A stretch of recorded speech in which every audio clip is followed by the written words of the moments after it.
Continuamos nuestro taller de catecismo en la parte tercera del credo. Fue concebido por obra y gracia del Espíritu Santo. En esta sesión 27 estudiaremos los numerales del 512 al 521. Estos numerales todos nos hablan de los misterios de la vida de Cristo en una forma general. Ya posteriormente el catecismo nos habla de los misterios propios de cada edad de la humanidad de Cristo.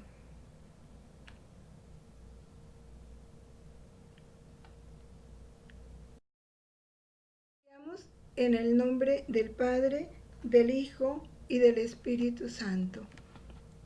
Santísima Trinidad, Padre, Hijo y Espíritu Santo, postrado en el abismo de mi nada y unida al acto único y eterno de vuestra divina voluntad, os adoro profundamente, os doy gracias eternamente, os amo infinitamente por todos y en el corazón de todos, con el corazón mismo de Jesús y de María.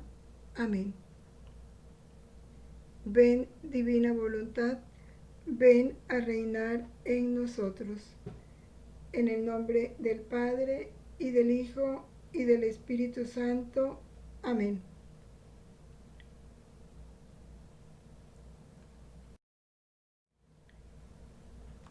Iniciamos entonces en el numeral 512. Este numeral nos enseña que la vida de Cristo,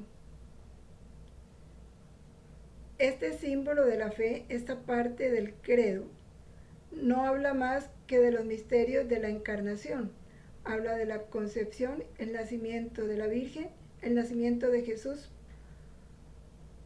y de la Pascua, que incluye la pasión, crucifixión, muerte, sepultura, descenso a los infiernos, resurrección y ascensión. No expresa nada referente a la vida oculta de Jesús, esos 30 años que vivió en Nazaret, y tampoco muy poco de la vida pública. Pero los artículos de la fe referentes a la encarnación y a la Pascua iluminan toda la vida de Cristo. Están contemplados en toda la vida de Cristo y son luz para toda la vida de Cristo. Todo lo que Jesús hizo y enseñó desde el principio hasta el día en que fue llevado al cielo, lo dice el libro de los Hechos de los Apóstoles 1:2, hay que verlo a la luz de los misterios de la Navidad y de la Pascua. Porque pudiéramos decir que son como esos puntos esenciales sobre los cuales se fundamentó toda su vida, su encarnación y el triunfo sobre la muerte. Dentro de esos dos misterios se enmarca toda la vida de Cristo. Esos dos misterios iluminan toda la vida de Cristo. Nos enseñan la razón de ser de esa vida de Cristo aquí en la tierra. Porque muchas personas a veces vienen estas preguntas. ¿Y por qué el Evangelio no habla de la vida de Jesús cuando era joven? Cuando tenía 14 años, cuando tenía 15 años. ¿Y por qué el Evangelio no habla de la vida de Jesús como preadolescente, en la pubertad? No. Todo ese tiempo de Jesús hay que analizarlo e interpretarlo a la luz de estos dos misterios, su encarnación y su Pascua. Ya lo vamos a comprender a través del estudio de estos numerales.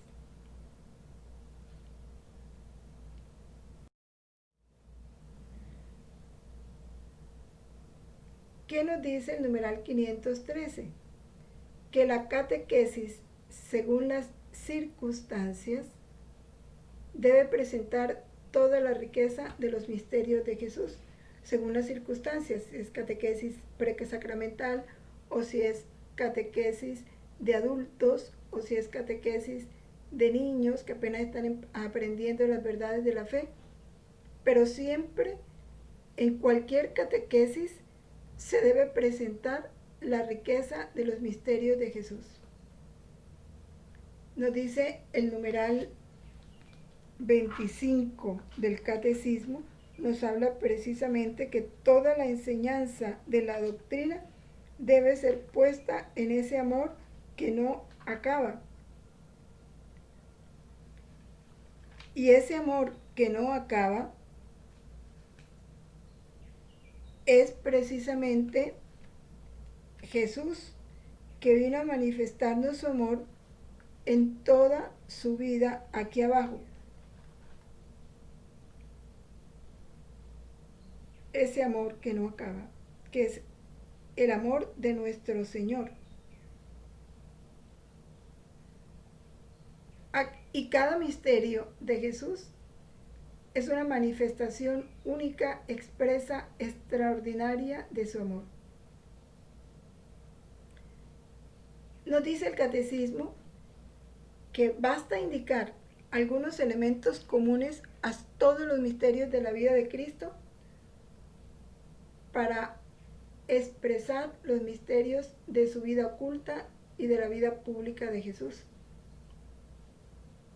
que no son completamente expresados ni en el Evangelio ni en cuando se habla de la vida de Jesús. Pero sí hay unos elementos comunes que vamos a tener en cuenta y que nos dan mucha luz para entender esa vida de Jesús. Es importante tener en cuenta esto. Toda catequesis, sea para niños, sea catequesis presacramental, sea catequesis de adulto, toda catequesis, cualquiera sea su objetivo, debe llevarnos a participar, a conocer, a participar y a entender esa comunión que tenemos con los misterios de Cristo.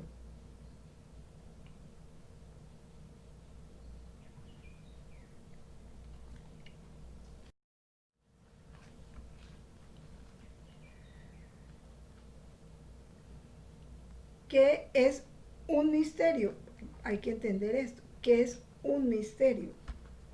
El misterio es una verdad que no puede ser ni conocida ni comprobada en su esencia. No puede ser ni conocida ni comprobada por la mente, ni puede ser conocida y comprobada por los sentidos. Un misterio solo se conoce por sus efectos. Vamos a dar un ejemplo. Tomémoslo de la vida normal. La electricidad. La electricidad es un misterio. Porque la electricidad tú no la puedes ni conocer, ni comprobar, ni con tu mente, ni con tus sentidos. No la puedes tocar, no la puedes ver, no la puedes sentir. La electricidad la percibes por los efectos. Hay electricidad cuando conectas un bombillo y prende. Hay electricidad. O conectas un aparato eléctrico y empieza a funcionar. Son sus efectos los que te hablan a ti de la electricidad, pero si te ponen a pintar, no la percibes con los sentidos, ni siquiera con tu mente. La vida misma es un misterio. La vida no, tú mira los efectos de la vida. Hay vida porque hay movimiento, hay vida porque hay calor, pero la vida en sí misma no la puedes ni ver ni imaginar. Ves los efectos de un ser vivo, nace, crece, se reproduce y muere. Tiene vida. Pero la vida en sí misma no podemos decir ni qué forma tiene, ni qué color, ni cuánto pesa, ni nada de eso. Eso es un misterio. Así en la vida de Cristo se dan muchos misterios. Por eso hay que leerlos, conocerlos, interpretarlos con fe, con mucha fe y con mucho respeto. Porque ¿por qué conocemos esos misterios? Porque se nos revelaron, se nos dieron a conocer, no porque llegamos a ellos por nuestro propio esfuerzo. Nos dice el numeral 514 lo que comentábamos ahorita. Muchas de las cosas respecto a Jesús que interesan a la curiosidad humana no figuran en el Evangelio, ¿no? Toda la vida de él que vivió como bebé, no la imaginamos, pero no las cuenta el Evangelio. Casi nada se dice sobre su vida en Nazaret y tampoco de la vida pública, no es que se narre mucho. Lo que se ha escrito en los Evangelios lo ha sido para que creáis que Jesús es el Cristo, el Hijo de Dios, y para que creyendo tengáis vida en su nombre, dice el apóstol San Juan. 20:30. Para eso se ha escrito, porque Jesús vivió una vida igual a nosotros. Basta que meditemos en esto. En todo se hizo semejante a nosotros, menos en el pecado. Ahí se nos dice todo. Comió, se cansó, durmió, lloró como niño. La mamá tuvo que ponerle pañales, cambiarle pañales. Todo, en todo se hizo semejante a nosotros, menos en el pecado. Suficiente para comprender la vida de Cristo.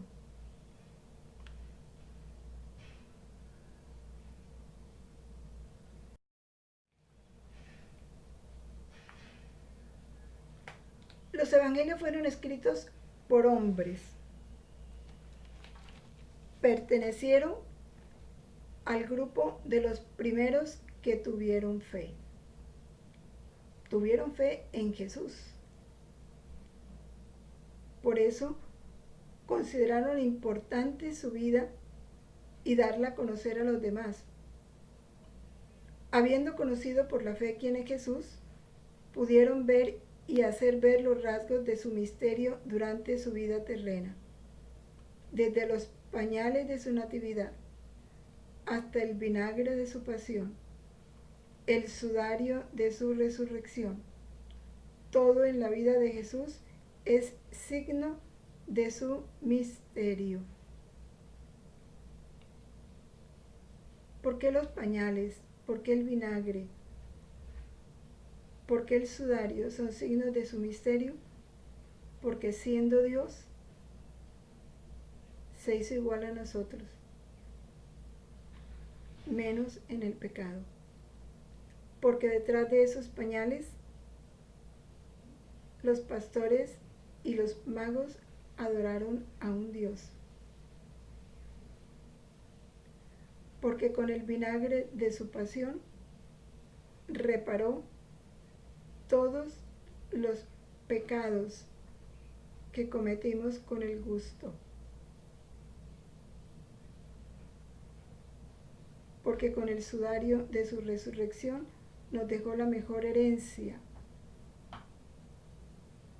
de comunicarnos su misma vida.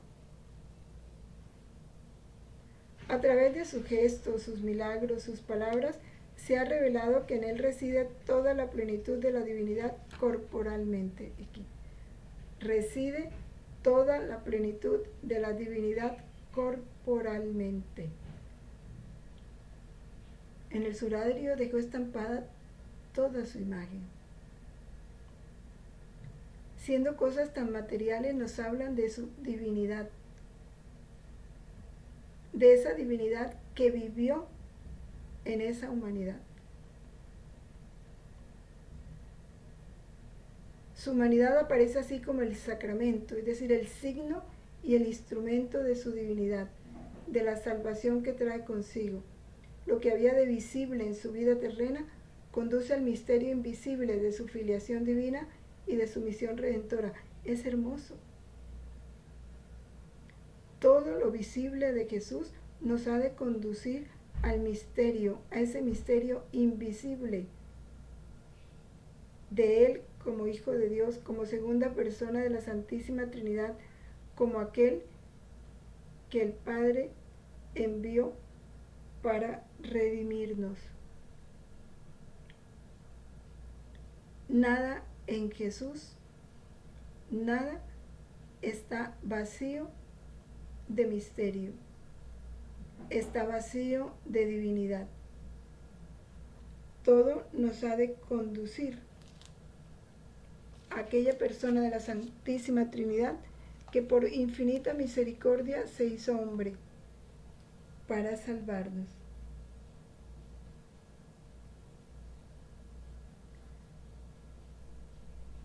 Todo ese misterio de Cristo tenemos que mirarlo a la luz de la fe.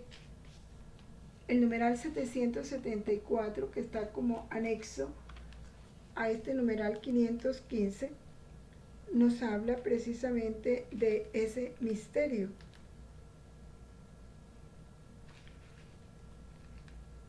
Dice así: la Iglesia contiene, por tanto, y comunica la gracia invisible que ella significa. En este sentido análogo, ella es llamada sacramento. La humanidad de Cristo es sacramento, porque es un signo y es un instrumento de su divinidad. También la Iglesia es sacramento, porque también es un signo y un instrumento de Cristo, porque es su cuerpo místico. Es la prolongación de Él entre nosotros.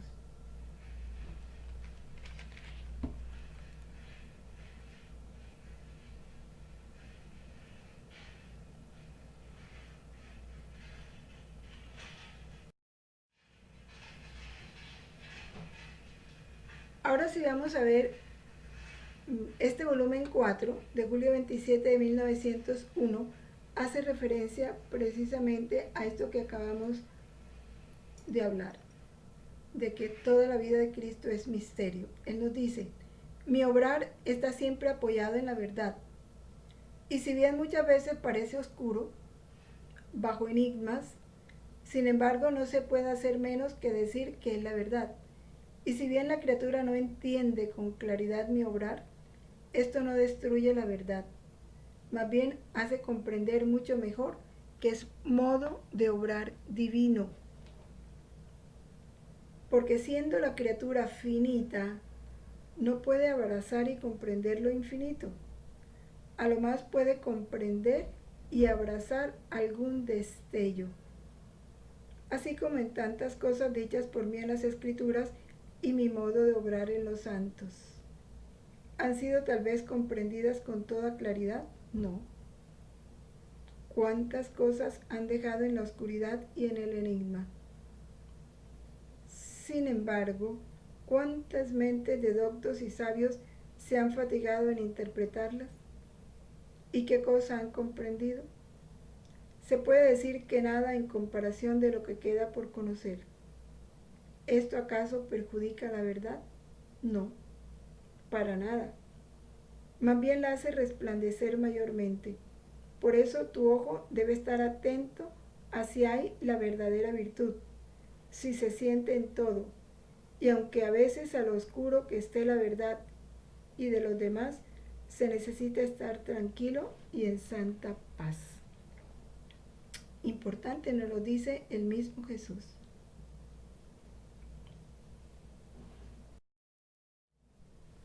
Y en el volumen 15 de julio 5 de 1923 nos lo aclara.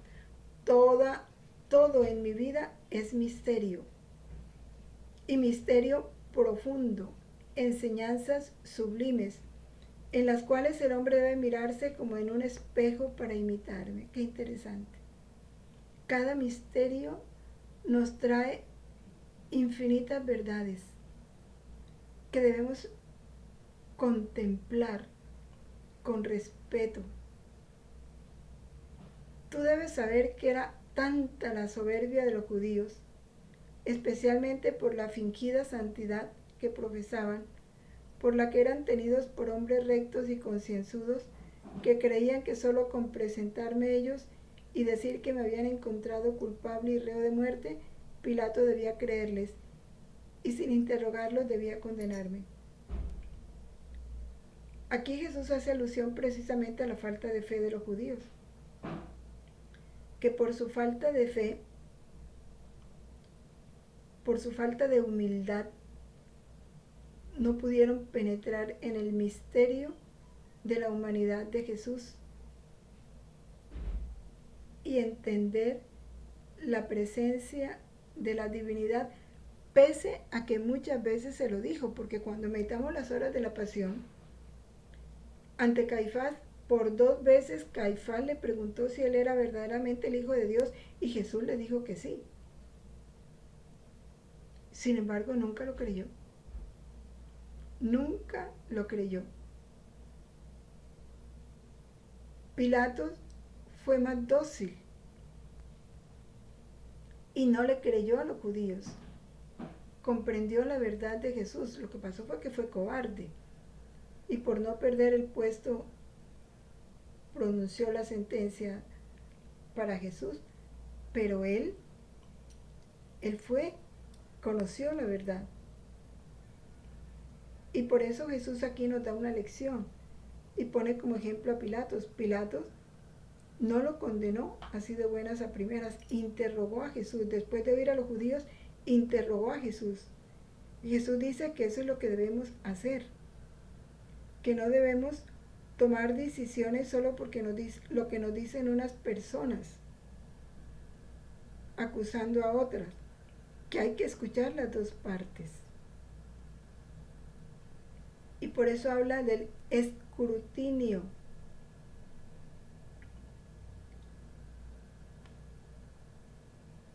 Dispuso los superiores, por mucho que parezcan buenas y santas las personas que acusan a un pobre reo, no les crean fácilmente.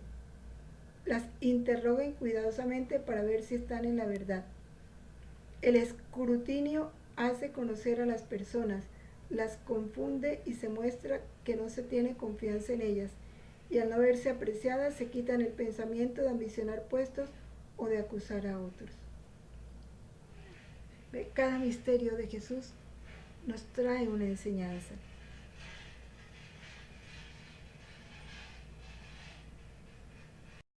Y en el volumen 20 hace referencia a lo mismo, a su vida. Dice, toda mi vida fue un símbolo. ¿Símbolo de qué? De esa llamada constante que a través de sus actos él hace a la voluntad divina para que venga a reinar en la humana. Y entonces nos da unos ejemplos. Dice, por ejemplo, en Egipto viví como un extraño en medio de aquel pueblo porque tenían otra lengua, otra religión. Y esa vida en Egipto fue símbolo de su voluntad. Esa voluntad divina que aquí en la tierra la tenemos como una extraña en medio de nosotros. Y también es símbolo de que quiere vivir en paz y unido con la voluntad divina. Y ese que quiere vivir unido con la voluntad divina debe vivir como un extraño a la voluntad humana. Porque si no se hace extraño a la voluntad humana, va a vivir siempre en guerra entre la voluntad divina y la voluntad humana. Jesús vivió en Egipto como un extraño, dándonos ejemplo de cómo debemos vivir nosotros en relación a la voluntad humana. Continúa dándonos otro ejemplo. Él vivió como un extraño a ese pueblo de Egipto, primero para reparar cómo la voluntad divina permanecía extraña en medio de nosotros y para enseñarnos que si queremos vivir de voluntad divina debemos vivir como él vivió en Egipto, considerando a la voluntad humana como extraña para nosotros. continúa dándonos otro ejemplo. Dice, después de mi exilio volví a mi patria, símbolo de mi voluntad que después de su largo exilio de siglos volverá a su amada patria en medio de sus hijos para reinar. Y a medida que yo pasaba estas circunstancias en mi vida, así formaba su reino en mí. Nazaret es símbolo del reino de la voluntad de Dios entre nosotros. ¿Qué hacía Jesús en ese tiempo? Llamaba a la voluntad divina con oraciones incesantes, con penas y lágrimas, que viniera a reinar en medio de nosotros. Dice, regresé a mi patria, viví oculto y desconocido. También eso es un símbolo. ¿Símbolo de qué? Del dolor de la voluntad divina, que mientras vive en medio de los pueblos, vive desconocida y escondida. Y a través de esa vida oculta, él imploraba con ese ocultamiento que la suprema voluntad fuera conocida, a fin de que recibiera el homenaje y la gloria a ellos debidos. No hubo cosa hecha por mí que no simbolizara un dolor de mi voluntad, la condición en la cual la ponen las criaturas y una llamada que yo hacía para restituirle su reino. Aquí vienen dos elementos comunes de esos misterios de Cristo. Primero, expresar el dolor que vive la voluntad divina en medio de las criaturas. Y segundo, cada etapa de su vida, cada circunstancia de su vida era una llamada que él hacía para restituirle el reinado a esa voluntad de Dios en medio de nosotros. Y nos hace una invitación. Esto quiero que sea tu vida, la llamada continua del reino de mi voluntad en medio de las criaturas.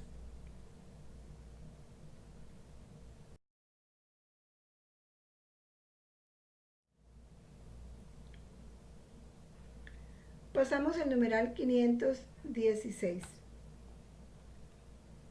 Otro de los rasgos comunes de la vida de Cristo. Toda la vida de Cristo es revelación del Padre. Recordemos que es uno de los dos objetivos, de los 4 objetivos por los cuales Cristo se encarnó, por los cuales Cristo se hizo hombre. El segundo, para manifestarnos, darnos a conocer el amor del Padre, revelarnos al Padre a través de sus palabras, de sus obras, de sus silencios, de sus sufrimientos, de toda su manera de ser y de hablar. Jesús puede decir, quien me ve a mí, ve al Padre. Todo él es una perfecta expresión de quién es el Padre.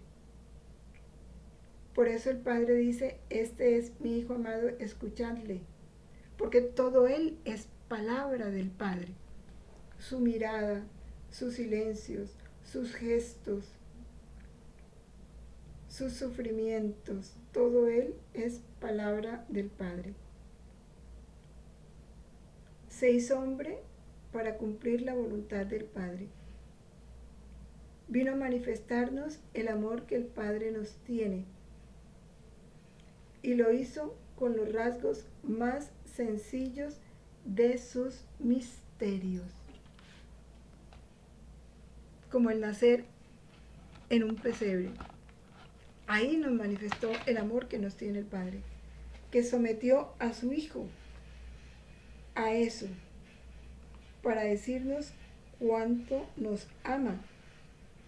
Es que es importante nosotros entender esto. Por ejemplo, la primera carta de Juan, capítulo 4, versículo 9, nos dice: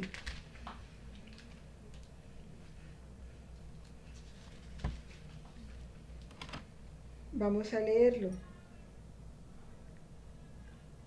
Sed hospitalarios unos con otros, primera carta de Juan.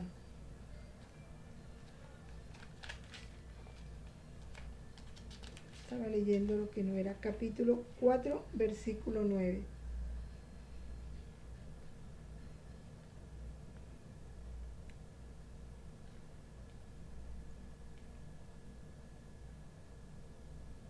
Nosotros,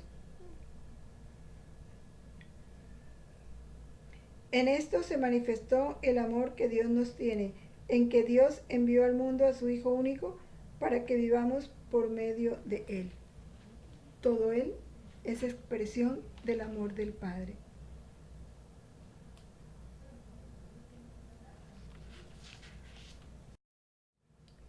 El numeral 517. Toda la vida de Cristo es misterio de redención.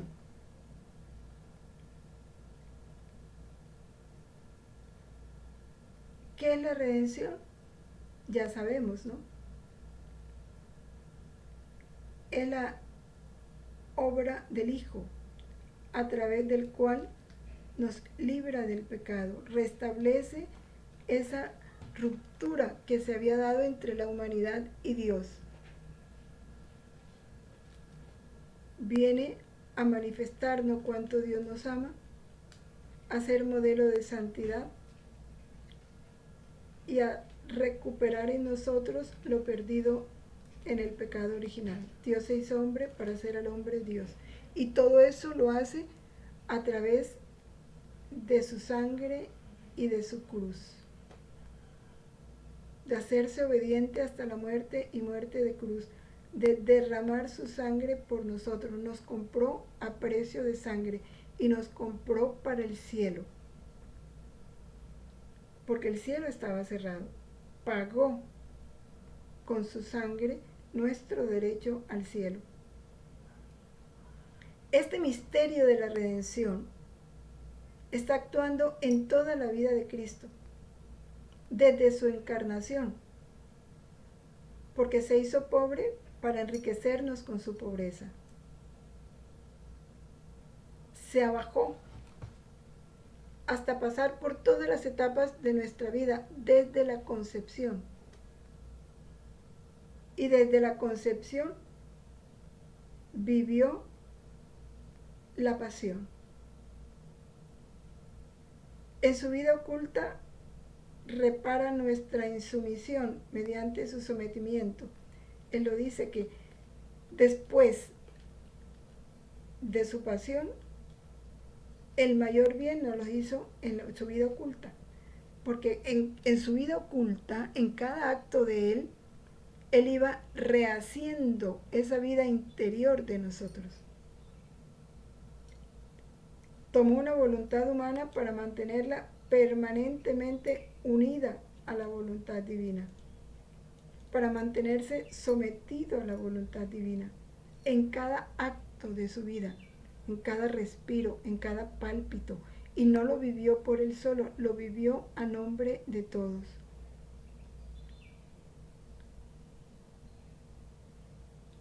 En su palabra fue reparando todas las palabras nuestras, fue purificándolas.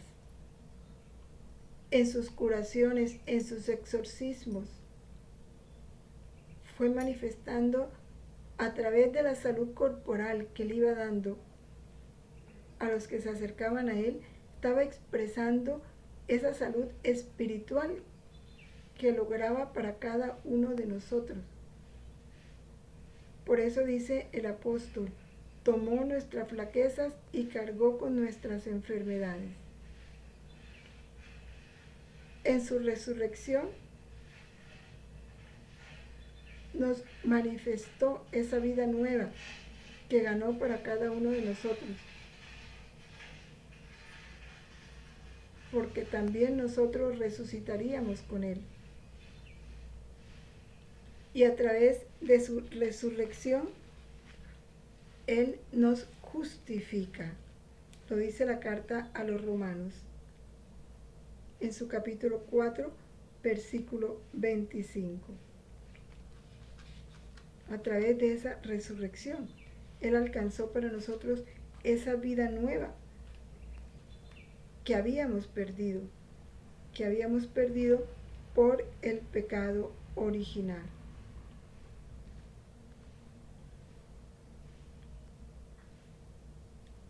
Vamos entonces.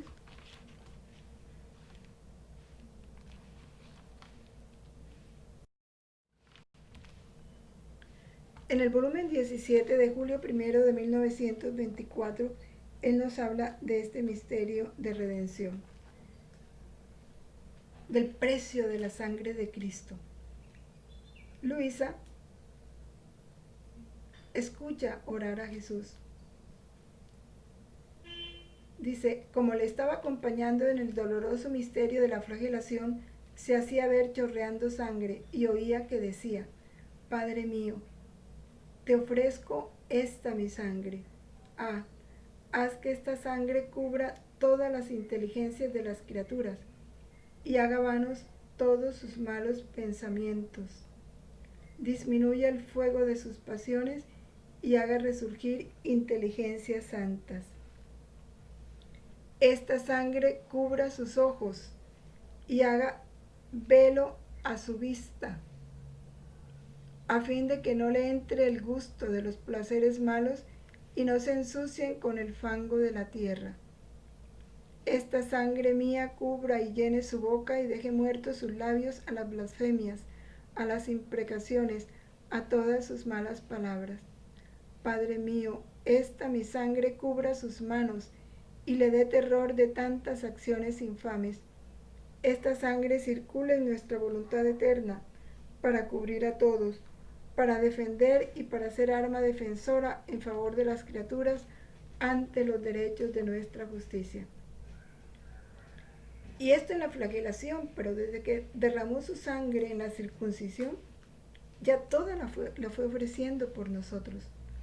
Toda su vida es un misterio de redención.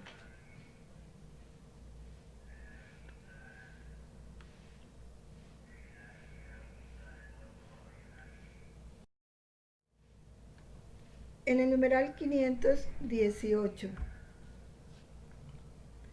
toda la vida de Cristo es misterio de recapitulación.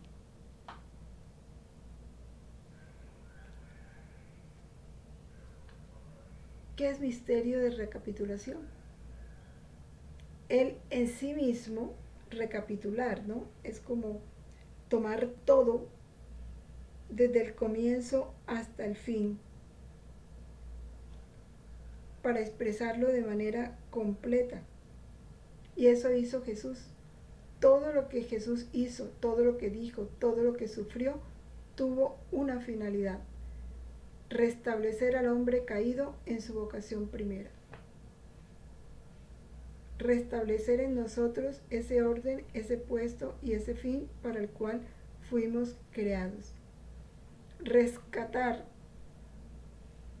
esa vida divina perdida en el paraíso, esa santidad divina perdida en el paraíso. Cuando se encarnó y se hizo hombre, recapituló en sí mismo la larga historia de la humanidad, procurándonos en su propia historia la salvación de todos. De suerte que lo que perdimos en Adán, es decir, el ser imagen y semejanza de Dios, lo recuperamos en Cristo Jesús, lo dice San Irineo. Por lo demás, esta es la razón por la cual Cristo ha vivido todas las edades de la vida humana, devolviendo así a todos los hombres la comunión con Dios.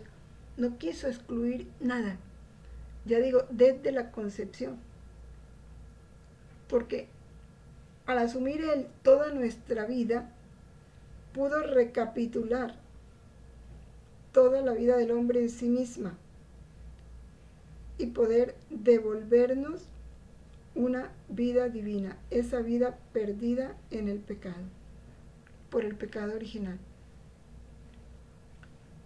Por eso vivió todo lo nuestro, en todo se hizo semejante a nosotros menos en el pecado, para recapitular en sí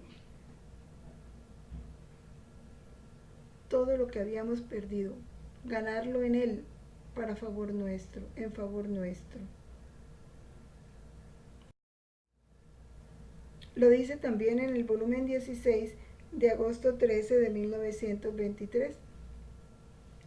O cómo me fue más fácil conseguirle la salvación que reordenarle su interior en mi supremo querer. Lo que les decía más, después de su pasión, la vida oculta fue lo que implicó para Jesús mayor trabajo para rehacer todo ese interior nuestro. Dice, si esto no lo hubiera hecho, la redención no habría estado completa, ni hubiera sido obra digna de un Dios, ni habría ajustado ni ordenado todas las partidas del hombre, ni restituido aquella santidad perdida con haberse sustraído y roto las relaciones con la divina voluntad. El plano está ya hecho, pero para hacerlo conocer era necesario que primero el hombre conociera que con mi vida y mi pasión podía obtener el perdón y la salvación, para disponerlo a hacerle conocer cómo le había conseguido la cosa más grande y más importante. ¿Cuál es? El resurgimiento de su querer en el mío, para restituirle su nobleza, las relaciones rotas con mi voluntad y con esto su estado de origen. Entendemos entonces aquí cómo la redención es etapa intermedia. Con la redención, Él quiso librarnos del pecado, obtenernos el perdón, abrirnos las puertas del cielo, sí. Pero eso era camino intermedio para llegar al establecimiento del reino de la voluntad divina en nosotros, que fue lo que perdimos en el paraíso. Y es lo más grande y más importante, dice él, que nuestra voluntad resurja en su voluntad divina, porque es eso lo que nos va a restituir la nobleza. Fuimos constituidos reyes, hijos de Dios, y todo eso se rompió con el pecado original. Y allá es donde quiere Jesús que llegue nuestro trabajo, alcanzar ese fin último que Él procuró en todo, el reinado de su voluntad en medio de nosotros.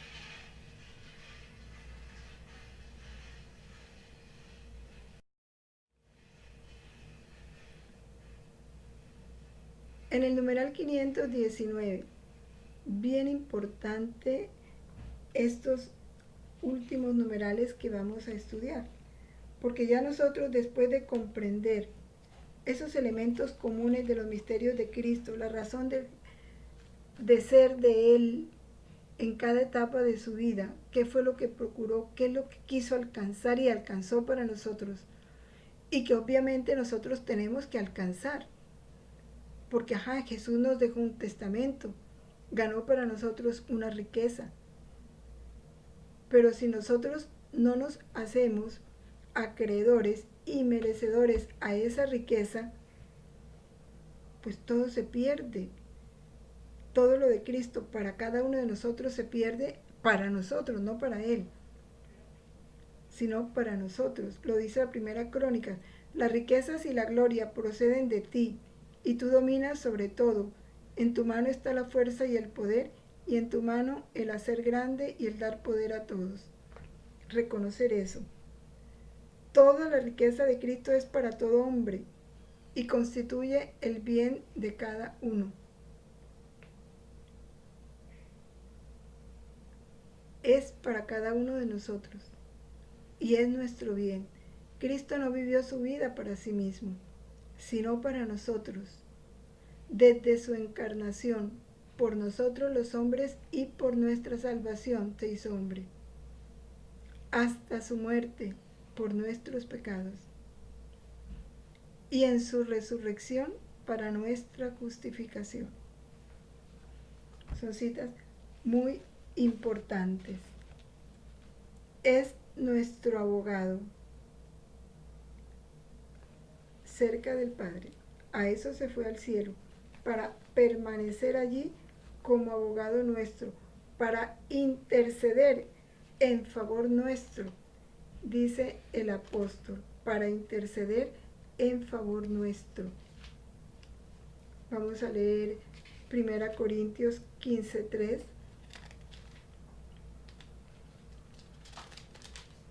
Dice así: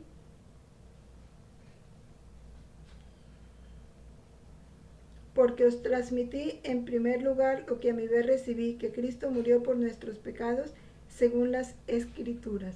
Murió por nuestros pecados. Y resucitó para nuestra justificación. Lo dice la carta a los Romanos 4:25.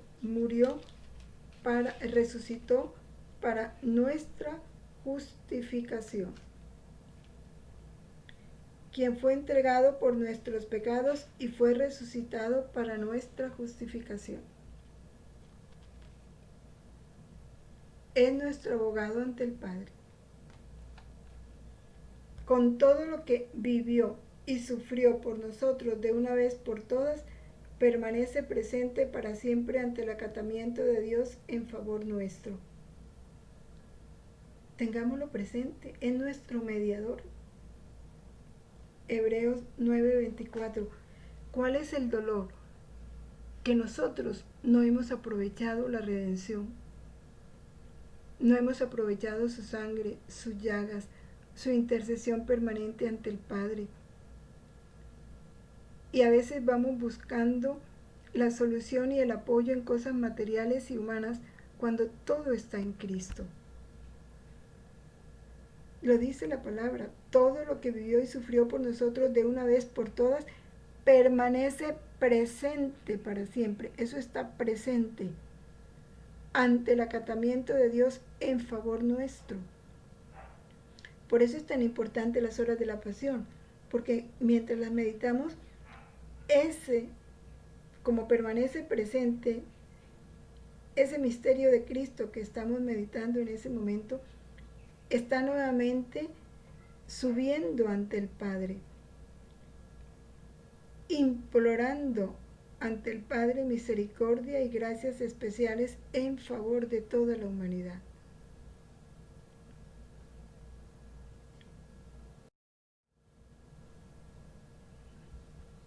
El numeral 520. Jesús es el modelo a seguir, lo dice Filipenses 2:5-8.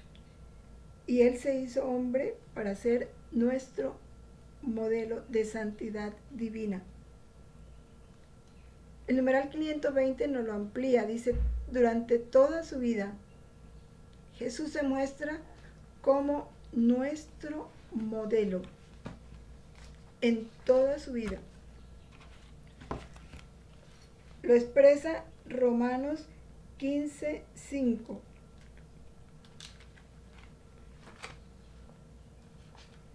Vamos leyendo porque estas citas, la palabra de Dios es viva y eficaz y nos va enriqueciendo mientras la escuchamos. Dice así Romanos 15:5: y el Dios de la paciencia y del consuelo os conceda tener los unos para con los otros los mismos sentimientos según Cristo Jesús. Modelo. Los mismos sentimientos de Cristo Jesús. Y la carta a los Filipenses,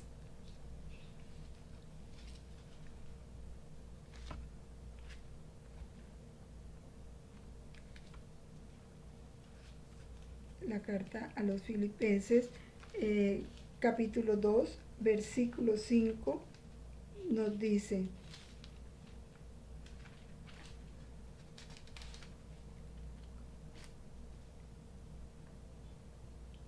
tened entre vosotros los mismos sentimientos que Cristo. Nos lo dice 2 veces, porque Él es el hombre perfecto. Nos invita a ser sus discípulos, a seguirle. Con su anonadamiento nos ha dado un ejemplo que imitar. Con su oración atrae la oración. Con su pobreza nos llama a aceptar libremente las privaciones y las persecuciones. Hay que mirarlo a Él, mirarnos en Él como en un espejo.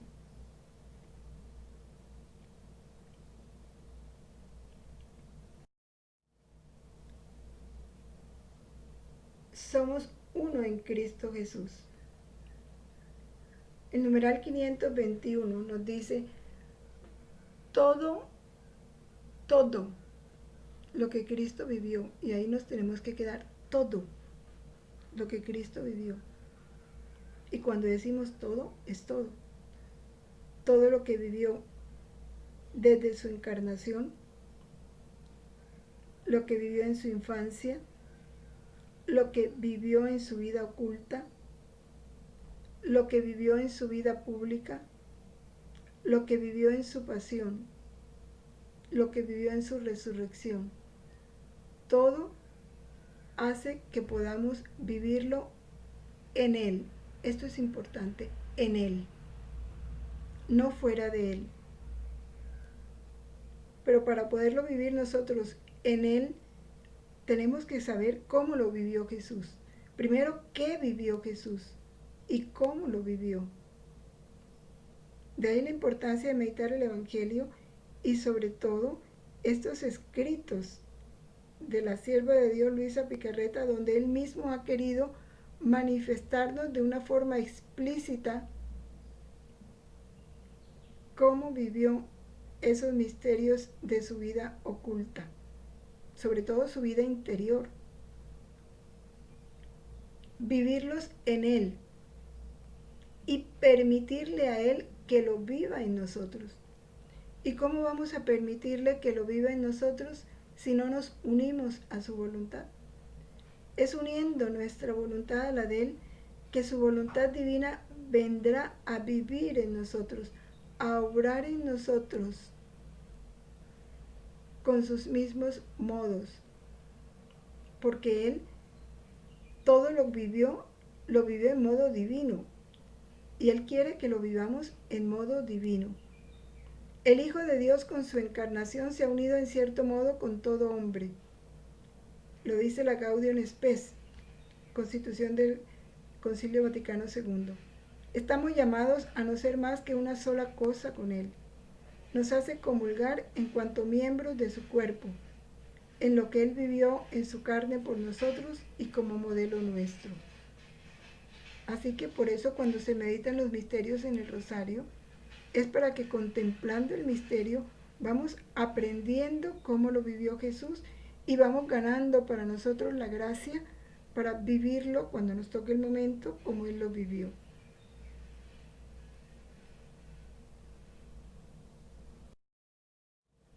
El volumen 18 de diciembre 20 de 1925 nos dice: hija mía, mis lágrimas comenzaron desde el primer instante de mi concepción. Fíjense, para encerrar en sus lágrimas las lágrimas de todos nosotros. En el seno de mi mamá celestial, antes de nacer, y duraron hasta mi último respiro sobre la cruz. ¿Por qué lloró Jesús en el vientre de su mamá? En él encerró las lágrimas de tantos niños matados en el vientre de su madre, que tienen que sufrir en el vientre de su madre ese asesinato, ese dolor de no dejarlo nacer. La voluntad de mi Padre Celestial me confió también el trabajo de las lágrimas, y debía derramar tantas de mis ojos por cuantas debían derramar todas las criaturas juntas.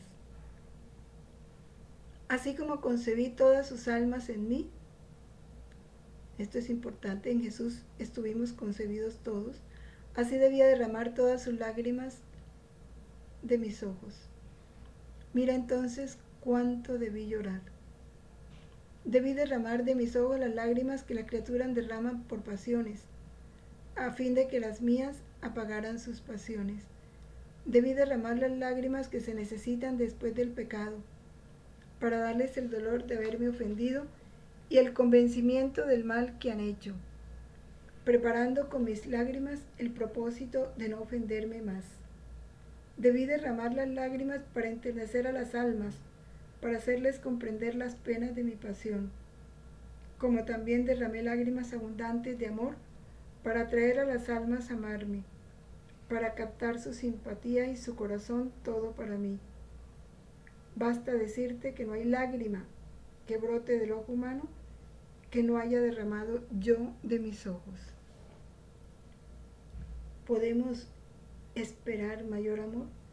Ahora, junto con Jesús están las lágrimas de la Virgen, porque la vida de la Virgen fue paralela a la vida de Jesús. Mientras él lloraba en el vientre de su madre, las lágrimas de aquellos niños que no se les permitió nacer, que fueron atormentados y matados en el vientre de su madre, la Virgen María experimentaba ese dolor y lloraba ella las lágrimas que las madres que abortaron debían derramar en reparación y en remordimiento por haber abortado a sus hijos. Y así, a la par de las lágrimas de Jesús, están las lágrimas de la Virgen María, derramadas con el mismo fin con que las derramó Jesús. Al tiempo que reparaba el dolor, también imploraba para ellas el dolor, el arrepentimiento por haber ofendido a Jesús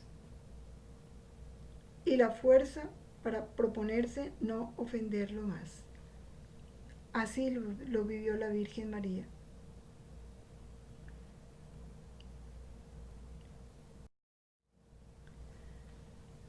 Tú debes saber que mi humanidad recorrió todos los caminos del eterno querer y en todos los actos que encontraba hechos para bien de todos mis hermanos, hacía el mío para corresponder a la divina voluntad por tantos actos suyos hechos para bien de todas las generaciones humanas.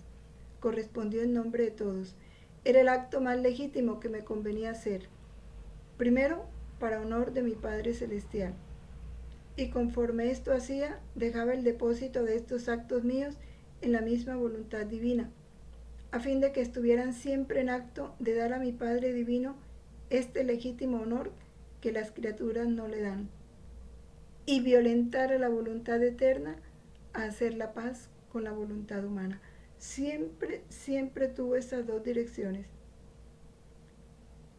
Reparar ante el Padre y darle al Padre el honor que no le dábamos y alcanzar para nosotros bienes, la paz con la voluntad divina.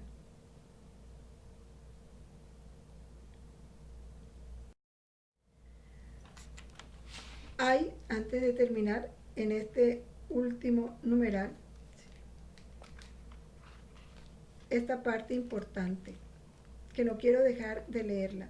Debemos continuar y cumplir en nosotros los estados y misterios de Jesús, y pedirle con frecuencia que lo realice y lleve a plenitud en nosotros y en toda su iglesia. Importante, continuar y cumplir en nosotros los estados y misterios de Jesús y pedirle con frecuencia, miren cómo dice el catecismo, con frecuencia, que los realice y lleve a plenitud en nosotros y en toda su iglesia. Porque el Hijo de Dios tiene el designio de hacer participar y de extender y continuar sus misterios en nosotros y en toda su iglesia por las gracias que Él quiere comunicarnos. Para eso es, para comunicarnos las gracias que Él ganó viviendo esos misterios. Y por los efectos que quiere obrar en nosotros gracias a estos misterios. Por este medio quiere cumplirlo en nosotros. Es esa la razón. Por eso la Iglesia, a lo largo de todo el año litúrgico, va meditando los misterios de Cristo, desde su encarnación en el Adviento hasta su resurrección, cuando termina el año litúrgico. Después de su resurrección viene toda su vida pública hasta que empieza un nuevo año litúrgico, pero siempre van meditando esos misterios de Cristo. No olvidemos el fin. Jesús lo explica, tenemos que pedir con frecuencia, disponernos a vivirlos. ¿Para qué? Para poder nosotros alcanzar las gracias que Él ganó para nosotros a raíz de esos misterios y para que sus efectos también se den en nosotros. Esa es la razón. Cada que meditamos su misterio, cada que lo celebramos con la iglesia, abramos nuestro corazón a esto que quiere darnos. Bueno, que esta meditación de los misterios continúe en nosotros a través del rosario, de la celebración de las fiestas litúrgicas, para que la vida de Jesús sea cada vez más en nosotros y alcancemos la plenitud que Él quiere darnos, prolongando esa vida en la iglesia y en cada cristiano. Terminemos pidiendo que el reino de su voluntad, que fue el fin por el cual Jesús se hizo hombre, alcance su plenitud en nosotros y en el mundo entero. Padre nuestro que estás en el cielo, santificado sea tu nombre. Venga a nosotros tu reino. Hágase tu voluntad en la tierra como en el cielo. Danos hoy nuestro pan de cada día. Perdona nuestras ofensas, como también nosotros perdonamos a los que nos ofenden. No nos dejes caer en la tentación y líbranos del mal. Amén. Gloria al Padre, al Hijo y al Espíritu Santo, como era en el principio, ahora y siempre, por los siglos de los siglos. Amén. En el nombre del Padre, del Hijo y del Espíritu Santo. Amén. Permanezcamos en la voluntad de Dios siempre. Fiat.